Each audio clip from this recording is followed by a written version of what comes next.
Good morning, everybody, and welcome to Jason Mackey's First 10, a short version podcast talking all things Pittsburgh sports. Today is Friday, August 23rd. We're coming off a Pirates victory pretty handily over the Cincinnati Reds. The Steelers finished their preseason on Saturday in Detroit, but our lead topic today is actually going to be the Penguins. Yes, in August. They made an interesting trade yesterday, and I want to talk about it a little bit, sending Brayden Yager to Winnipeg for Rutger McGroarty, a 20-year-old, I keep calling him 21-year-old, center wing, can do multiple things, and I really like this trade. McGroarty has some draft profile, the same as Yager, 14th overall in 2022 for McGroarty. What I like about this trade is the amount of grit, personality, whatever you want to call it, something that he brings to their forward group, and also the idea that he can do it now. He is not years away. Maybe in a perfect world, Yager would have been able to impact the NHL club this year. I think that was probably a long shot. McGroarty, that's the reason he was traded. In Winnipeg, he wanted to be on the NHL club, thought he was ready. Team didn't see it that way, and he wanted out. I don't blame him. He's been a highly productive player in college. Michigan this past season, 16 goals, 52 points in 36 games. That's darn good. Was the captain of Team USA at the most recent World Junior Classic, had 5 goals, 9 points in 7 games. This is a kid with some personality, some leadership qualities, a power forward. He's got size. I think he's about 6'1", 205 in that range. They need somebody like that. They need somebody who can play the left side. They need somebody who can maybe contribute on the power play. Not trying to throw too much too soon at him, but I like this deal. And he's a year closer than Yager would have been, as I said earlier. It was a very smart deal from Kyle Dubas, and I think we're starting to see some things accumulate where you get guys with a lot to prove. McGroarty obviously wants to prove that he is ready to play in the NHL. Anthony Beauvillier might prove that he should stick in the NHL. Blake Lizotte wants to have an impact and stir some things up in the bottom six. That could work.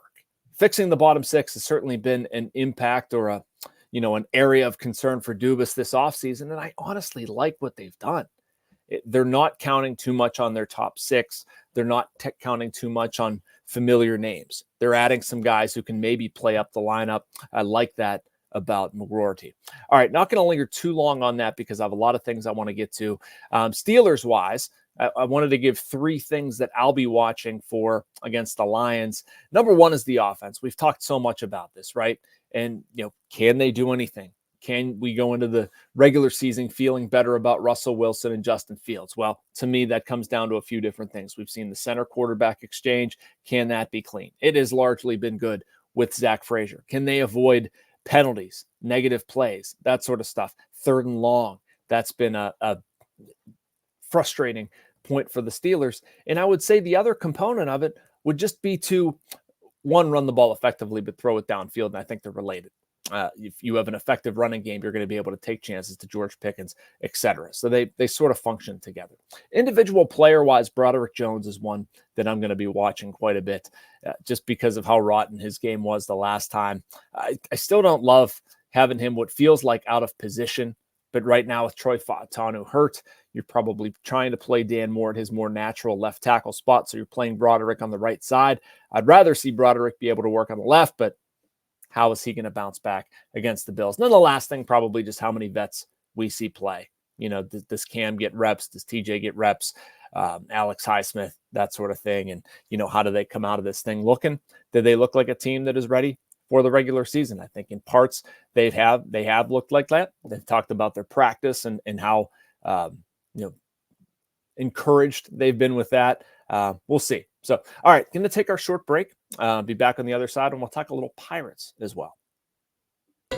Embrace the laid-back charm of island life while sinking your toes in the sand and discovering real, authentic Florida in the Bradenton area. Unspoiled beauty and pristine beaches, a vibrant waterfront downtown energized by local arts and culture, fresh Floridian cuisine with a flourish of rich history, and friendly locals ready to welcome you to this preserved paradise on Florida's Gulf Coast. Plan your visit today at BradentonGulfIslands.com. And welcome back to First 10. Pirates with a 7-0 victory over the Cincinnati Reds on Thursday. And I saw some encouraging things there. Not that I was down or worried about Paul Skeens, because I certainly weren't.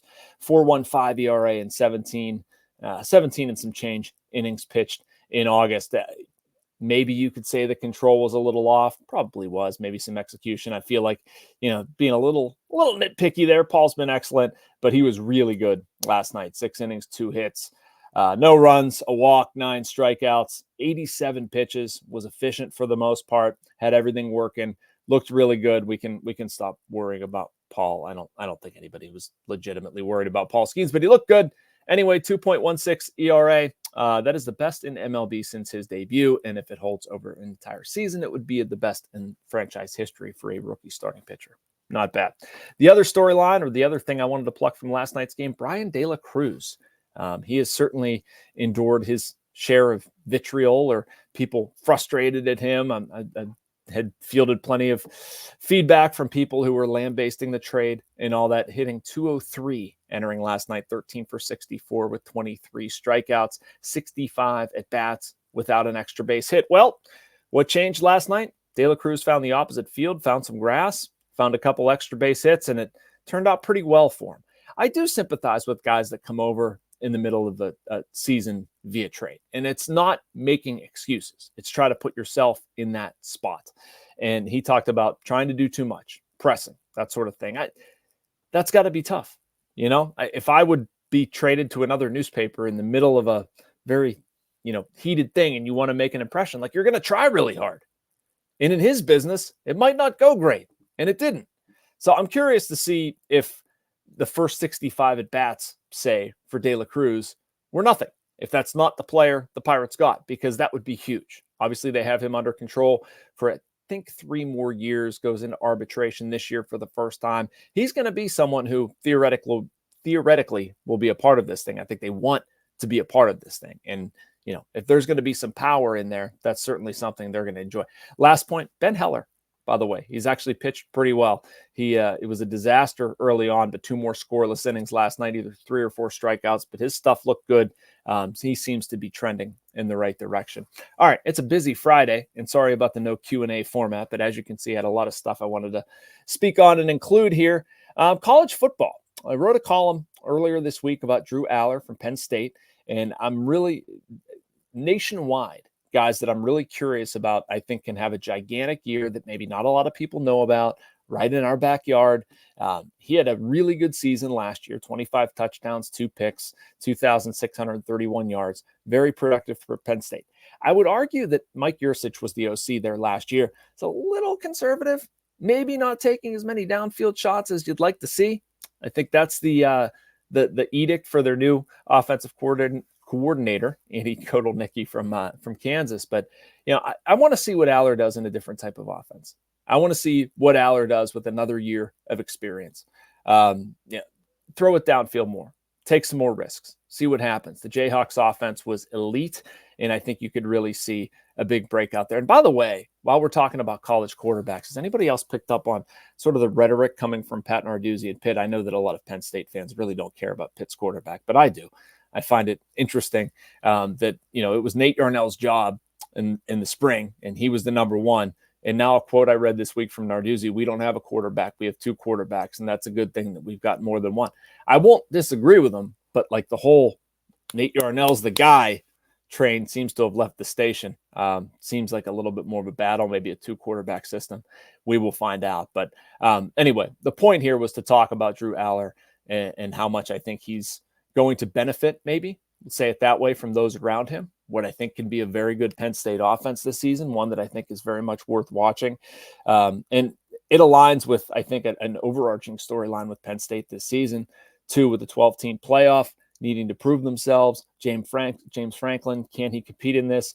Penn State is always right there, but they're not in they were never in the 14 playoff. Can you make it in the 12-team playoff? And what noise can you make when you're there? I like the look of their offense, though. Nick Singleton, Katron Allen, very productive backfield duo, almost 1,700 yards last season, 14 touchdowns, have one of the best tight ends in the country, Tyler Warren. I think the wide receiver group can be pretty good, too. Harrison Wallace III, Julian Fleming, transfer from Ohio State, has gotten some rave reviews there. Liam Clifford is back as well. And all of it's going to be tied to Aller and how much they throw it downfield and what he can mature into. But I really like his game. I'm going to be covering Penn State West Virginia. And remember, anybody who wants to yell at me for being a, I don't know, Pitt homer, Penn State homer, West Virginia homer, I'm only a Westminster homer.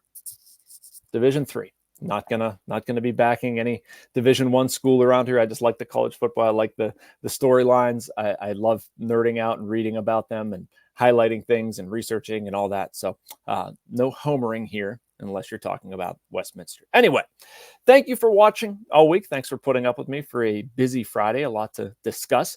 Make sure you like and subscribe. You can get all of these videos and other stuff from our Post-Gazette writers and columnists. I will be at PNC Park on Saturday for the Hall of Fame game. Going to be really cool. Barry Bonds in the house. We'll be writing about that for Sunday and some baseball action. Certainly, we'll be following the Steelers and some college football from afar. So, yeah, we'll be back here same time, same place on Monday, and have a good weekend, everybody.